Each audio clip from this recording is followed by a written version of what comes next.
Cerita novel romantis. Rahasia dalam sebuah pernikahan. Bab 02.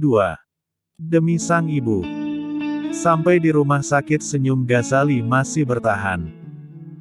Senyum yang selama ini tidak pernah dia tunjukkan pada siapapun, dan kini sontak membuat rumah sakit jadi geger. Aku tidak salah lihat kan? Itu Dokter Ghazali tersenyum.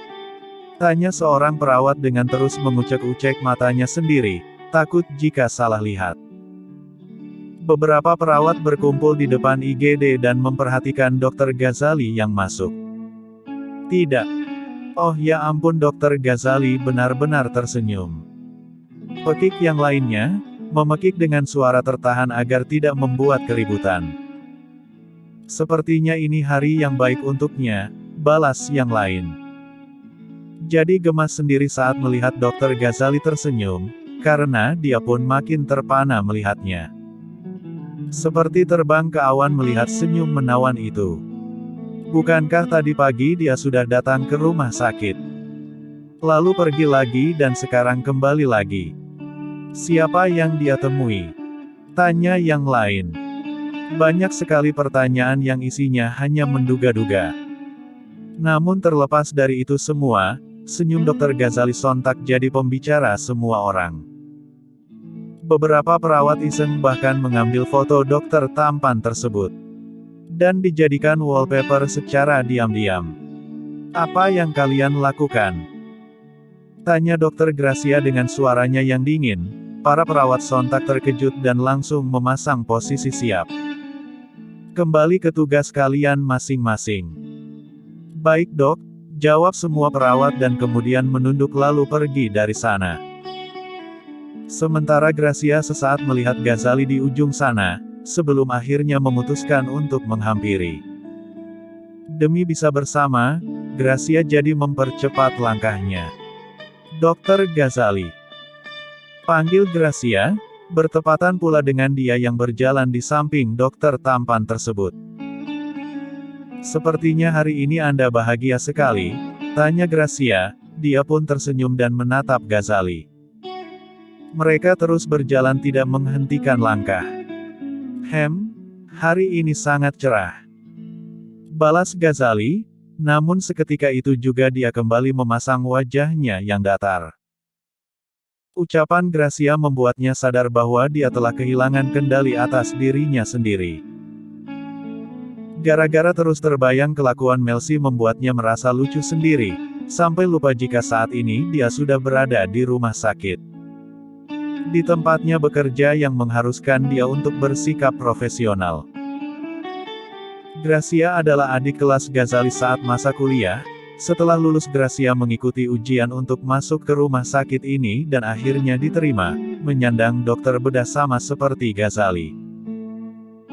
Tak ada lagi pembicaraan di antara mereka setelah itu, sebab Ghazali kembali memasang wajahnya yang datar. Bahkan saat mereka berpisah di ujung koridor keduanya tak saling bicara. Hanya menundukkan kepala kecil sebagai tanda saling menghormati satu sama lain. Gracia masih berdiri di sana, menatap punggung sang atasan yang nampak bidang. Munafik rasanya jika dia tidak menaruh rasa pada pria itu. Semua wanita jelas mendambakan untuk jadi pendampingnya. Aneh sekali wanita itu melepaskan Dokter Ghazali, gumam Gracia, dia membodohi mantan calon istri Dokter Ghazali, wanita bernama Zendaya, salah satu desainer ternama di kota ini. Tapi baguslah pernikahan itu batal, karena sekarang aku jadi punya banyak kesempatan untuk mendekatinya, gumamnya lagi, lalu tersenyum kecil. Membayangkan dia yang akan jadi pendamping pria paling sempurna tersebut. Setelah Ghazali menghilang, barulah Gracia pun pergi dari sana. Tersenyum pada hari yang indah ini. Di tempat lain, Melsi akhirnya bisa menenangkan diri setelah beberapa saat lalu berteriak dan berlari-lari tidak jelas. Karena masih belum menyangka dia telah menyentuh aset Dokter Ghazali. Kini pikiran Melsi lebih tenang, dia mulai membaca-baca tentang penyakit impoten di ponselnya. Pengobatannya tak bisa langsung ke inti, namun harus diberi pancingan-pancingan kecil lebih dulu. Mulai dari memanjakan penglihatan dan pendengarannya. Melsi berulang kali mengangguk tanda paham. Kondisi ini adalah penyakit yang tak bisa dijadikan bahan tertawaan. Karena itulah Melsi pun bersungguh-sungguh untuk membantu Dr. Ghazali sembuh. Kupikir hidupnya sudah sempurna, tapi ternyata ada saja masalahnya, gumam Melsi. Sebelum berbelanja lingerie, Melsi putuskan untuk datang ke rumah sakit lebih dulu, membayar semua tunggakan pembayaran yang dia punya. Kamu sudah mendapatkan uangnya? Tanya seorang karyawan di bagian administrasi. Iya kak, balas Melsi. Dia mengeluarkan semua uang pembayaran itu. Saat di rumah sakit dia adalah Melsi yang lugu, bukan Laura yang liar. Pakaiannya pun nampak begitu sederhana. Selesai melakukan pembayaran Melsi datang ke ruangan sang ibu, tiap bertemu dengan orang Melsi akan membungkuk memberi hormat. Dia tidak sadar jika di salah satu sudut Ghazali memperhatikan, dan pria itu tersenyum miring. Itu Melsi, bukan Laura. Batinnya. Lalu terkekeh sendiri seperti orang aneh. Setelah beberapa detik memperhatikan Melsi, akhirnya Ghazali kembali melanjutkan langkahnya yang terjeda. Saat ini waktu sudah menunjukkan jam 12 siang, jadi dia akan beristirahat di ruangannya. Dan Melsi yang tidak tahu jika dia sedang diperhatikan pun terus melangkah cepat menuju ruangan sang ibu. Tiba di sana Melsi duduk dan hanya memperhatikan kondisi ibunya tersebut. Menatap dengan hati yang teriris. Bu, ayo kita berjuang sekali lagi. Aku mohon sadarlah, ucap Melsi lirih. Jika ibunya bisa sadar dari koma maka tindakan medis bisa kembali dilakukan. Namun jika keadaannya masih kritis seperti ini, sang ibu hanya bisa mendapatkan penanganan melalui obat-obatan semata. Sekarang uang bukan lagi penghalang untuk Melsi, karena pemilik rumah sakit ini pun telah jadi suaminya. Kini permasalahan satu-satunya hanyalah tentang kesadaran sang ibu. Kata Dr. Ghazali dia harus sering mengajak ibunya untuk bicara, merangsang saraf-sarafnya menggunakan suara dan sentuhan tangan. Dan hal itulah yang selalu Melsi lakukan setiap hari. Ayah Melsi sebenarnya masih hidup, namun pria paling tidak bertanggung jawab itu memilih pergi semenjak sang ibu jatuh sakit. Bagi ayahnya Melsi dan sang ibu adalah beban. Tiap kali mengingatkan hal itu hatinya sakit sekali. Sebenarnya dia bisa stres seandai tak menatap wajah ibunya. Wajah yang mampu membuatnya kuat dan bertahan sejauh ini. Bu, aku pergi dulu ya sebentar. Nanti aku akan kembali lagi. Sekarang aku sudah dapat pekerjaan yang baru, pekerjaan yang halal untukku. Ucap Melsi. Tapi pekerjaanku ini rahasia, aku bahkan tidak akan mengatakannya pada ibu, kata Melsi lagi, terus bicara sendiri. Dia juga langsung bangkit dari duduknya dan mengecup kening sang ibu. Paling lama 4 jam aku pergi, sore nanti kesini lagi, kata Melsi. Dia kecup lagi ibunya dan kemudian benar-benar pergi meninggalkan ruangan tersebut. Tiap beberapa saat akan ada perawat yang memeriksa keadaan Ibu Wilda, karena itulah Melsi bisa pergi kapanpun untuk mencari biaya pengobatan sang ibu. Dianggap sebagai salah satu pasien yang tidak mampu jadi Ibu Wilda pun mendapatkan perhatian khusus dari rumah sakit. Semua orang menghargai usaha keras Melsi untuk mencari uang. Di luar sana Melsi langsung bertemu dengan Dr. Herli, pertemuan yang tentu membuat Melsi terkejut. Dokter, sapa Melsi, lalu menundukkan kepalanya memberi hormat. Sudah cukup lama berada di rumah sakit ini membuat Melsi mengenal banyak dokter, bahkan rasanya Melsi mengenal semua dokter bedah di rumah sakit ini. Kamu mau pergi? Tanya Dr. Herli. Dia datang bukan tanpa sebab, tapi karena begitu penasaran tentang semalam. Benarkah wanita di klub malam itu adalah Melcy? Karena jika dilihat dengan kasat mata seperti ini keduanya nampak jelas berbeda. Iya dok, saya permisi, pamit Melcy pula. Dia tak berpikir bahwa Dr. Hurley di sini untuk menemui dia, dipikirnya Dr. Hurley hanya lewat, atau menemui pasien yang lain. Melcy menunduk lagi dan pergi dari sana dengan kepala yang setia merunduk. Sungguh, rasanya benar-benar tak mungkin jika gadis sepolos itu berada di klub malam Paradise. Melcy, panggil Dr. Hurley dengan suara yang lebih tinggi. Melcy yang merasa namanya dipanggil pun langsung menghentikan langkah, bahkan langsung kembali menghampiri Dr. Hurley pula. Iya dok, ada apa? Tanya Melcy. Apa kamu tahu Paradise Club? Hah? Balas Melcy dengan memasang wajah ragu. Ya Tuhan, aku harus jawab apa? Ah, apa dok? Padiskup? Tanya Melcy yang berlagak bodoh. Bahkan pura-pura tak fasih saat mengatakannya. Paradise Club, ucap Dr. Hurley satu kali lagi dan kali ini Melcy hanya mampu menjawabnya dengan gelengan kepala kecil.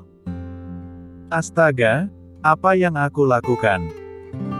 Jelas saja Melcy tidak tahu, pasti gadis semalam bukan Melcy. Batin Hurley. Semalam dia sangat yakin bahwa wanita itu adalah Melcy.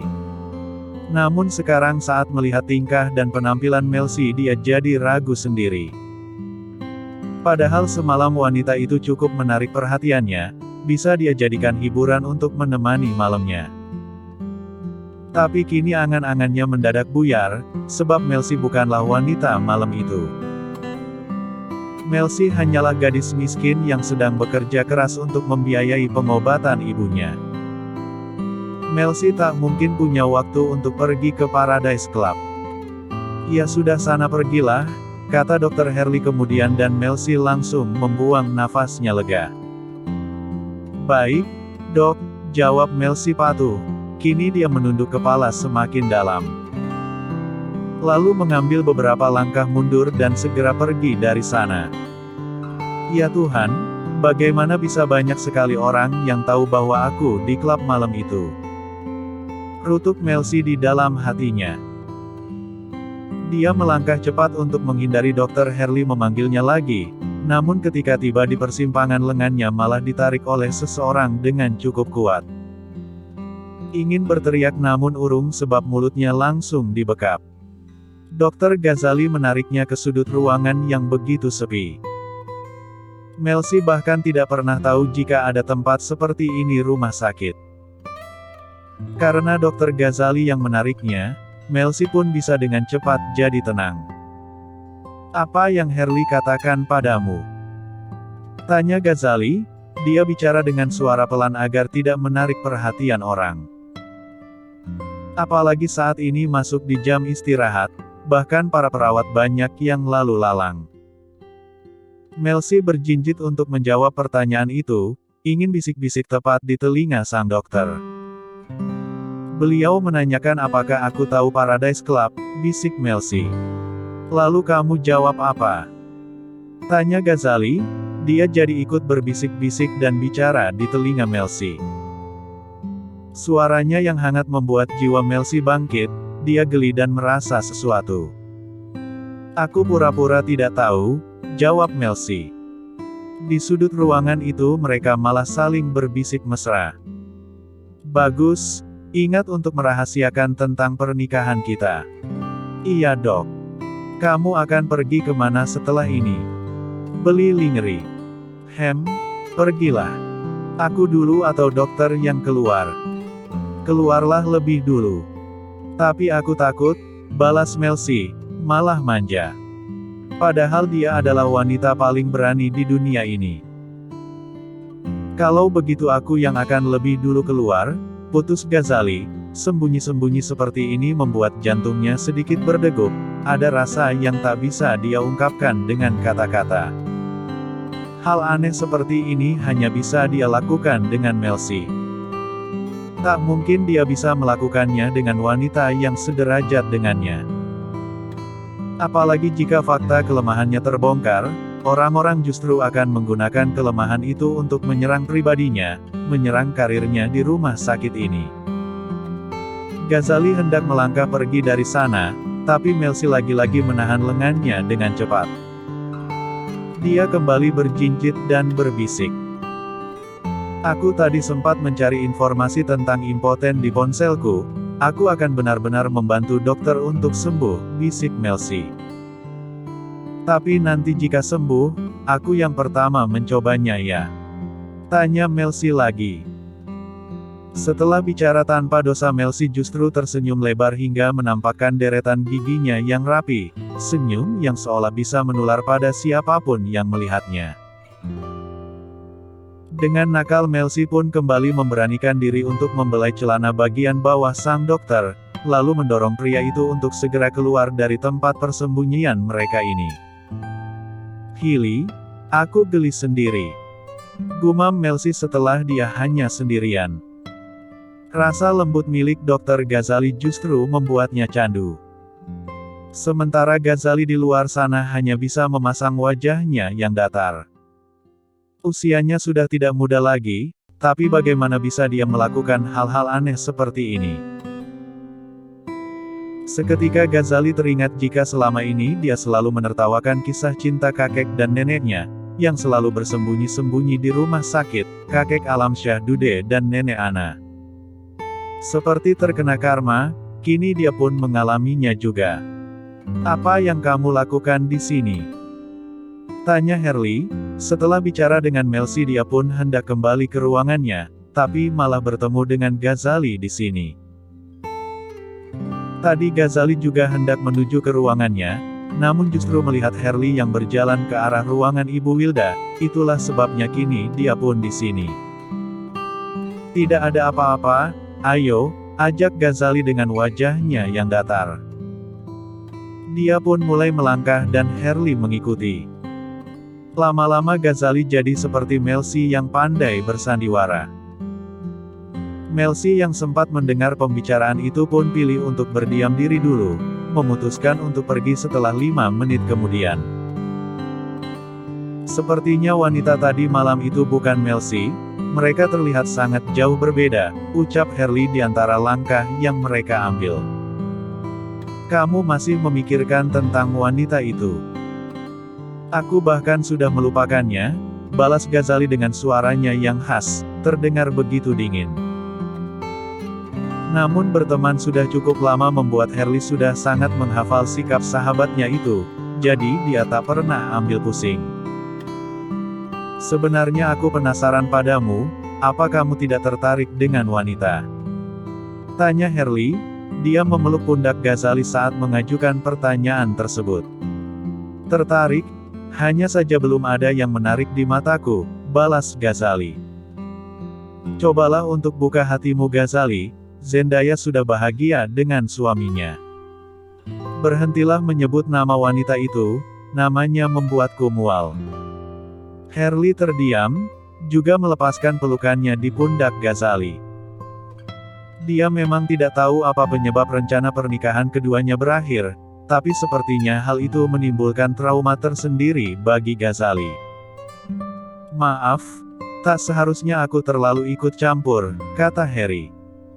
Ghazali hanya menatapnya sekilas lalu kembali menatap koridor yang mereka lewati. Di dalam hati Ghazali, dia benar-benar ingin segera sembuh dari penyakit ini. Dia tak ingin terus terpuruk, tak ingin hidupnya jadi sia-sia hanya karena wanita sampah. Melsi melihat jam di ponselnya. Saat waktu telah berlalu selama 5 menit, akhirnya dia mulai mengendap-endap untuk keluar dari sana. Untunglah tak ada satupun yang menyadari. Jadi dia bisa dengan segera bersikap biasa saja. Kembali memasang wajahnya yang polos saat menyapa semua orang yang dia lewati. Tak ingin ketahuan berbelanja dengan menggunakan kartu kredit elit, jadi Melsi mengambil uang tunai secukupnya. Cukup untuk beli ini dan itu guna mengupgrade penampilannya di hadapannya sang suami. Melsi berpergian menggunakan masker, pengalaman di klub malam Paradise dia jadikan pelajaran. Kini saat menjelma jadi Laura, dia tak ingin lagi diketahui oleh banyak orang. Kak, aku ingin lingerie yang model seperti ini, apa ada? Tanya Melsi. Dia menunjukkan gambar lingerie yang ada di ponselnya pada penjaga toko pakaian ternama tersebut. Ada, tapi harganya lumayan tinggi. Tidak apa-apa kak, aku akan membelinya. Baik, akan saya persiapkan. Melsi tidak hanya membeli satu lingerie, namun dia membeli banyak gaun malam. Membeli baju-baju harian yang nampak seksi dan menawan sekaligus. Dia tidak sungkan menggunakan semua uang Dr. Ghazali, sebab Melsi tahu ini pun salah satu pengobatan yang diperlukan oleh sang dokter. Dia tak boleh main-main, harus serius. Selesai berbelanja, Melsi merapikan semua barang itu di apartemen. Lalu pulang ke rumah dan mandi, mengganti baju dengan bajunya yang biasa. Menjelang malam Melsi akhirnya kembali tiba di rumah sakit. Maafkan aku Bu, aku terlambat, kata Melsi. Dia mencium punggung tangan sang ibu sebagai permohonan maaf. Ibu tidak ingin bicara denganku. Kenapa belum sadar juga? Tanya Melsi lagi. Aku hitung sampai 3 ya, harus bangun. 1, 2, 3. Tapi yang ada hanya keheningan. Justru ponselnya di dalam tas bergetar. Satu pesan masuk dari Dr. Ghazali. Jam 9 aku pulang, bersiaplah. Tulis Ghazali. Baik, dok, jawab Melsi. Dia sibuk sekali, dengan tatapannya yang nanar ke arah sang ibu, Melsi akhirnya pergi lagi. Menjalankan tugas pertamanya, malam pertama tanpa penyatuan. Lanjut ke bab 03.